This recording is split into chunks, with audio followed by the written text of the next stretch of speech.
الزوجة الصينية دي دايما بتشك إن زوجها بيخونها. تعالوا نشوف هتعمل معاه إيه وهو خارج من الشغل من البيت رايح الشغل. بس بصراحة أنا استغربت جدا من اللي الست دي عملته. محضرة له قفل بجنزير علشان تقفله البنطلون، علشان هي بكده ما يعرفش يخونها ولا يعرف يعمل أي حاجة غلط برا البيت. بصراحة الفكرة دي فكرة عبقرية جدا.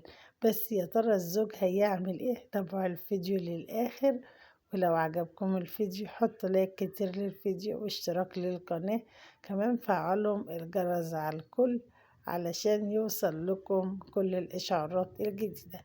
قفلت القفل وخدت المفتاح وقالت له كده أنا كده مطمنة، مع السلامة روح شغلك.